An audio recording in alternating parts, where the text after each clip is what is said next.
Another week, another Family Matters. Kevin Peterson, Jay Staples. Kevin, how are you? I'm well, sir. How are you? Well, my mom would never take well. Like, is well below, we in our family, well was be below good. Is that the same in your life? Uh, I'm no, just I making that think up, good. actually. We never really No, had so. I think good is kind of the cheesy answer, honestly. To be like, My go to is fine. yeah, right. So that's why I'm saying well. So I'm not fine. I'm not good. When someone's like in therapy, when someone to me says, "I'm like, how are you? I'm good." I'm like, what does that mean? What's good? And they're just like, "Oh God, I hate you." You Yeah. know. My mom started doing that. So, anyway. Well, Yeah, I get it. we do this show to the best of our ability every week. We answer questions, kind of dig deeper into what's going on, kind of ask and answer questions that most families or people are thinking but afraid to ask. But and then we do our best to stump Kevin. But anyway, Let's it's do been a it. long week. It just feels like it's been like 3 months since I've seen you last. It's only been a week. So Yeah, no kidding, right? I mean, it's that time of year though, man. It's that time of year. the holidays. Ugh, things get a little funny. Well, all right. Well, so let's get right into it. And there was a question, and it's always been on my forefront of my brain. I don't know if that's a saying or not, but and I was doing my scrolling after morning meditation, like I always do, and beloved John Lieberman of Visions, Adolescents out in California. Love me, the John, believe me. Oh, I mean, Yeah. and he did a little video, and I want to get into it because I think a lot of families it would hit straight to their heart chords. And what he was kind of outlining was, you call a mom, you call a dad, whatever it may be, and he was saying like, you ask how the parent, mom in this case, whatever, how are you doing, and they follow up with well, that all depends on how Johnny's doing. How is Johnny doing? And when redirected, paraphrasing now is, and it happens all the time. You see it all the time. I mean, preaching to the choir, but I think it's interesting kind of question, and it goes to the heart of. And then when redirected, well, I asked how you were doing.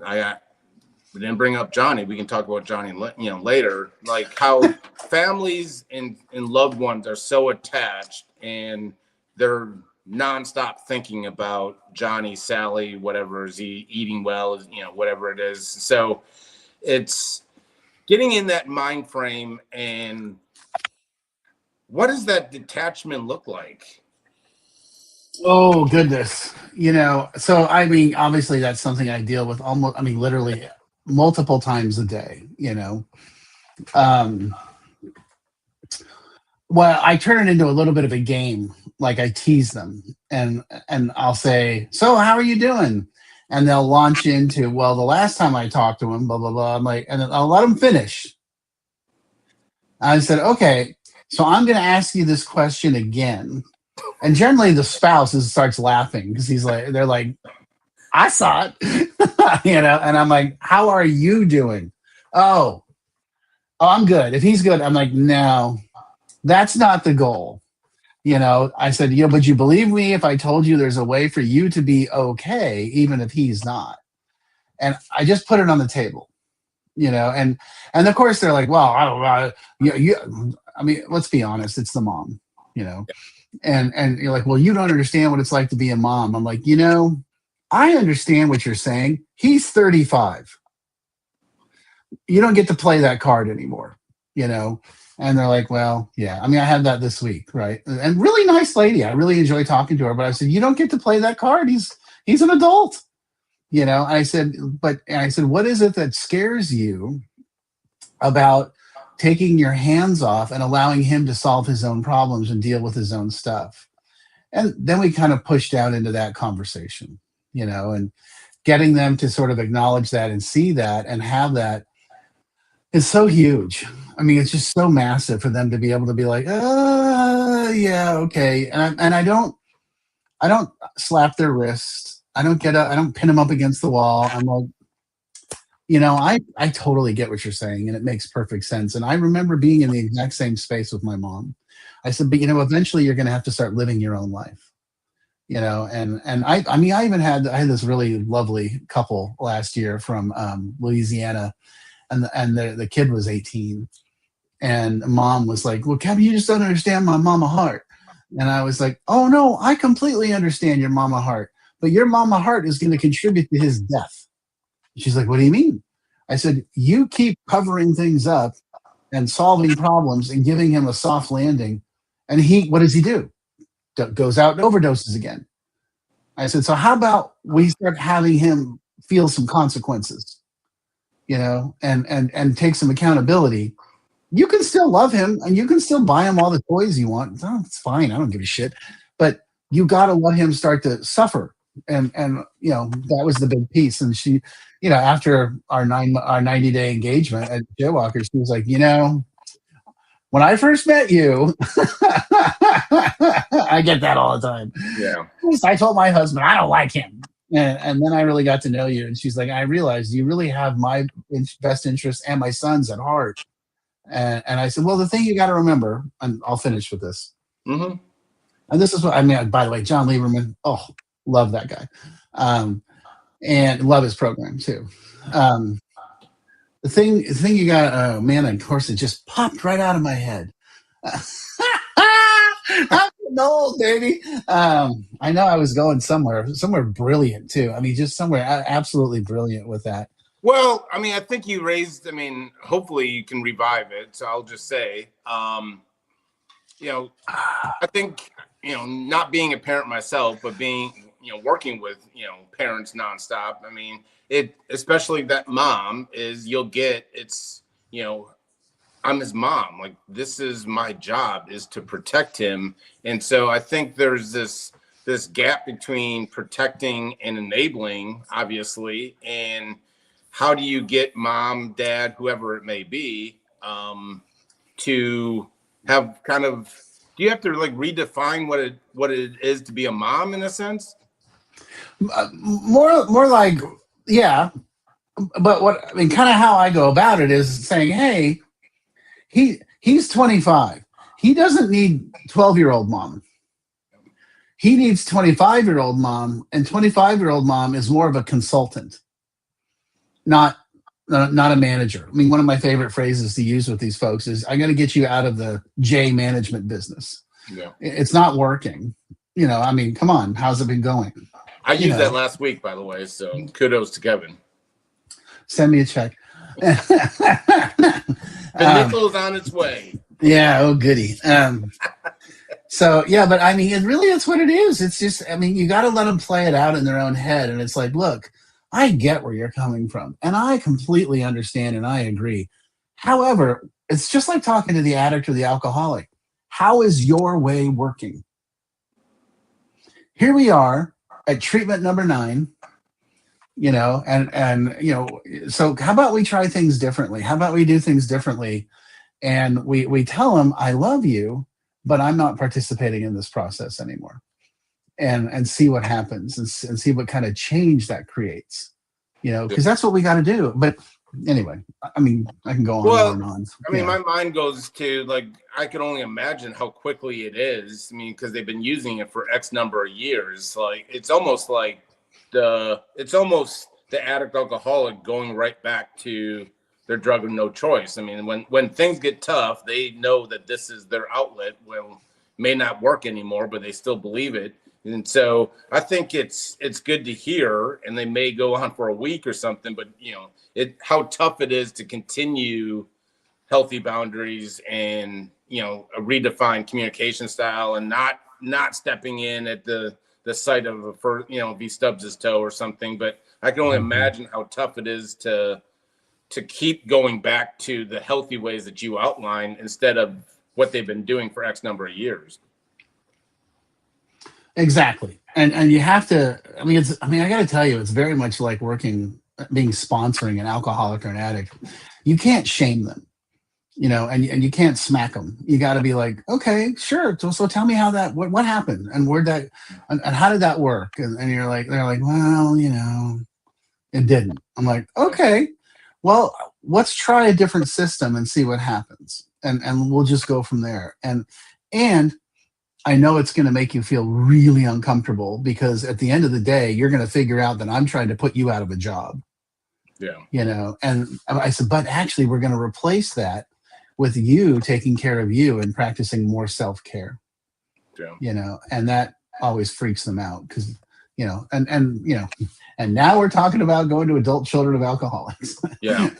Well, and we can flip this on its head and say like how damaging it is, or the same kind of, you have an overly engaged like spouse or parent or whatever it may be after they've had 1 year or approaching 1 year sobriety. Like you have someone that's in recovery, but then that nosy mom or the spouse or anything like that, and how that can damage their own recovery, and all the hard work that's been put in by both sides can easily be thrown out because that could overwhelm an addict alcoholic early in recovery, and we know how that ends. So like ending this, my mind just goes to the earlier they can stop doing that, whether it's in treatment, that's going to have prolonged success if they get into recovery, because recovery is not, you don't need an over analytical spouse or a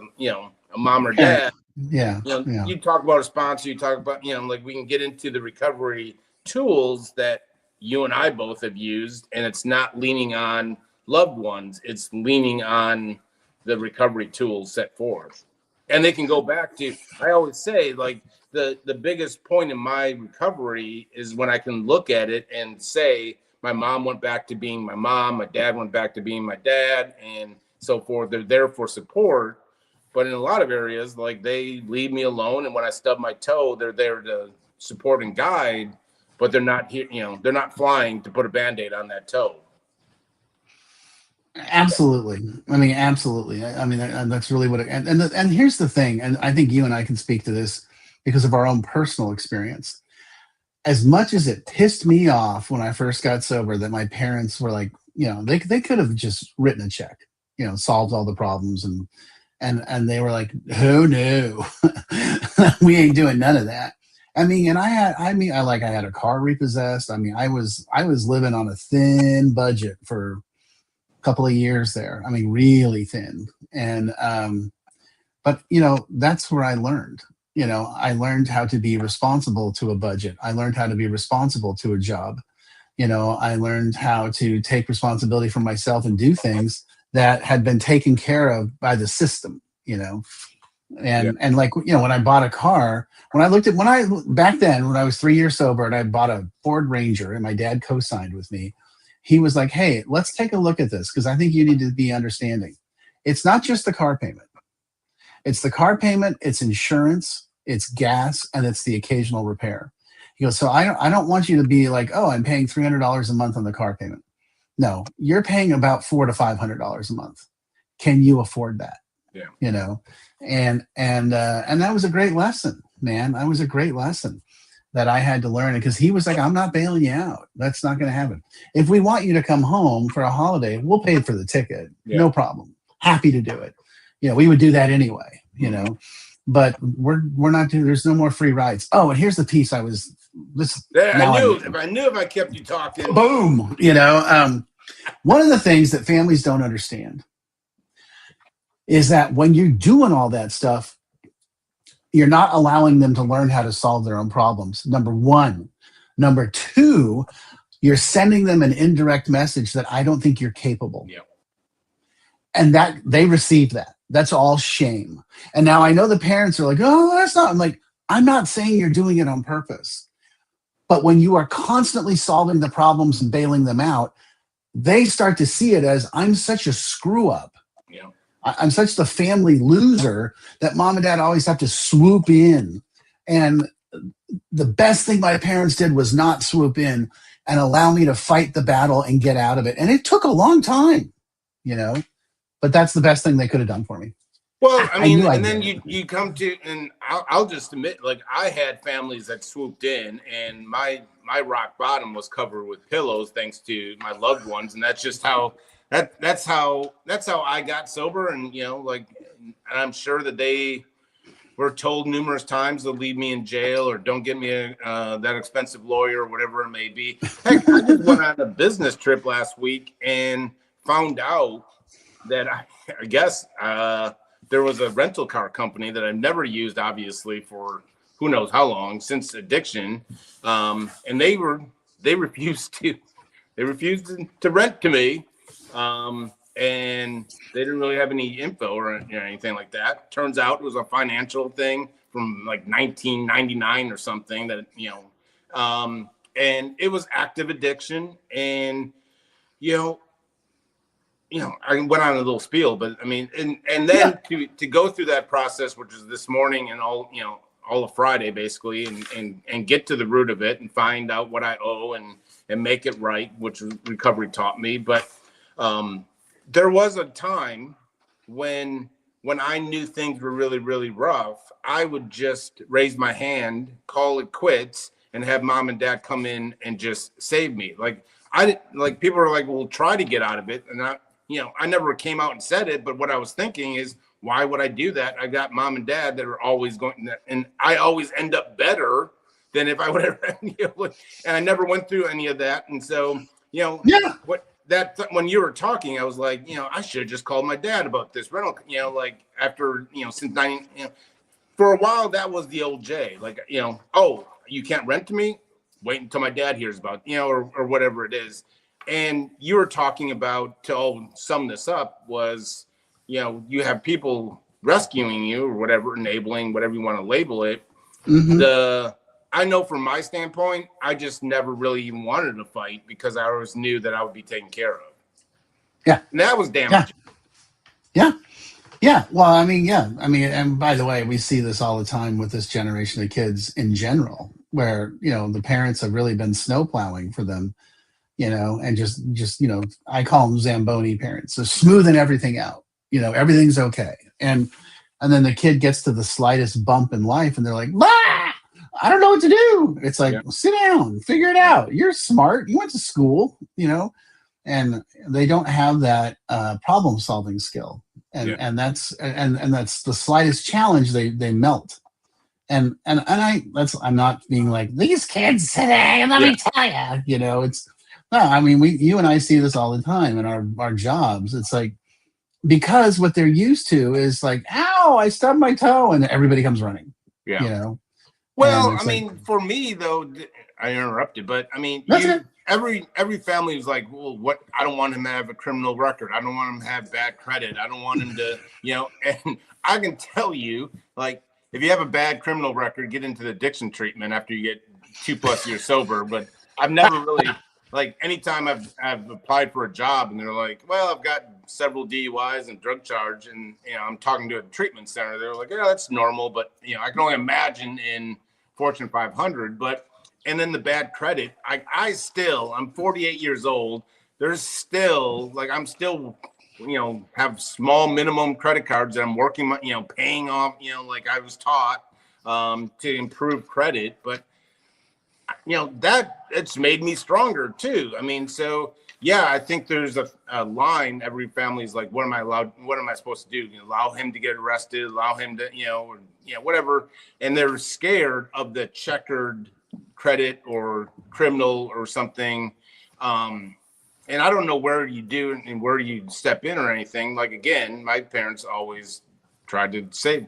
But I will say, through my growth, dealing with bad credit, dealing with financial amends, dealing with, a checkered past on the criminal record, it still comes up in my insurance renewals. I mean, like, thankfully it's been, 17+ years, but I have to deal with that, and I have no one else to blame but myself. And I think families really want to chime in. Well, I'm not going to allow them to have a criminal record or check, credit, and we can get into the whole that. But there's also something about standing on your own 2 feet and redoing the past bad credit and so forth. So I think parents are really reluctant to have a checkered on their past, and they're trying to save them. So. Yeah. No, I get it. I mean, I get that all the time. And my position is, hey, you know what? I mean, I had bad credit when I came in here, and I have a house and I have cars and credit cards, and it just takes time, and you can't, you can't shortcut the process, and then as far as the criminal stuff, it's like, well, I mean, did he do it? I mean, that's kind of how the reality in life works. And let me tell you, I know plenty of people that have been to have criminal records, and I mean, some of them have like prison criminal records, and they are doing just fine, because they've turned things around, and got. I mean, I'm talking about suburban housewives, bro. I'm talking about people that got caught driving their kids to school drunk and had to spend time in the clink, and that's no misdemeanor. That's hard felony, and they're doing just great because they dug in and got it together, and sometimes that's what has to happen. Yeah. So, well, along those lines, I mean, it was a month ago, I started working with a family, and I just always knew something wasn't being talked about. And it took a couple of weeks, and finally I was like, there's something not being talked about.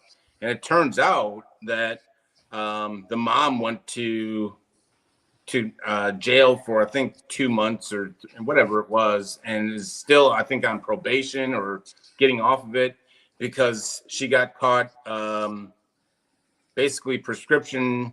She didn't really get, I mean, they had a party, their kid had a party, and they got busted for prescription, there's drugs and alcohol, and she ended up doing and it's on her record, and this was went to go find, sat in their living room, and this is, you'd never guess that, mom has been spending time in 2 months in jail or something.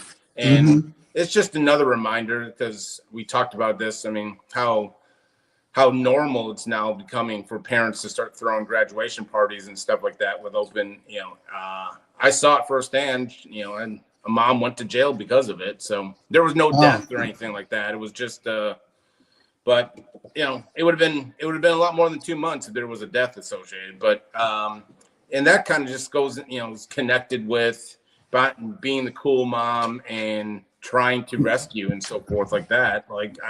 I guarantee you, mom and dad didn't come up to Johnny and say, hey, Friday night, let's throw a rager.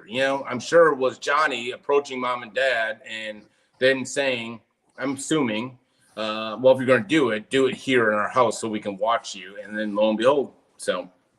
Yeah. Oh yeah. No, there was actually my, one of my nieces in Boulder, Colorado had that situation. I mean, not her, but in that year, there was a real big deal where there was deaths, and like the parents, I mean, they all got interviewed and they were coming after them all. And I think I'm pretty sure there was some people got in a lot of trouble. And, it's like, well, yeah, what did you think, bro? I mean, come on now. Yeah. That's, you can't facilitate that. Yeah. So, yeah. Well, we're going to, there was one question that's been a couple of weeks, and I mean, in general, it's along the same lines. It got my mind spinning and so forth. I think we touched on a lot of it, but boiling it down, they're wanting to know, there's a laundry list of things. He's 2 years sober. It's a wife, I think, and ultimately he's like, how do I deal with the fact that sobriety doesn't fix the communications, issues, the whatever it may be.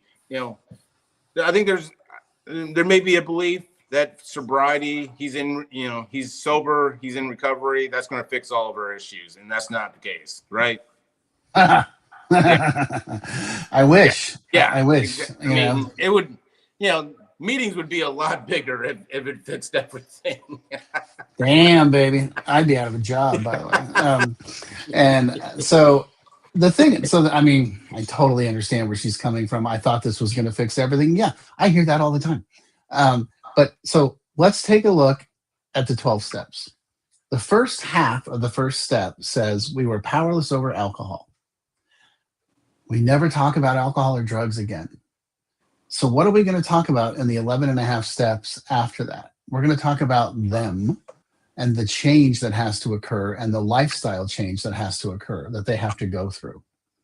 And that's what she needs to understand, is that getting rid of the drugs and the alcohol is great. It's fantastic. But the real work starts after that. You know, I share this in AA meetings all the time. Turns out getting clean was the easy part. Yeah. You know, living a different way of life is really hard, you know, and that's okay. That's what we have each other for. And I'm not, by the way, I want to make sure that she understands I'm not giving him a free pass. Yeah. You know, he has to be fully accountable, but so do you. Yeah. You know, you got to be doing your stuff. And if he's not following through and the relationship's not getting better, you need to see a licensed marriage and family therapist, you know, and say these things like, I love you and I'm glad you're sober, but our relationship isn't better. And it's really frustrating to me. And I want things to be different, you know.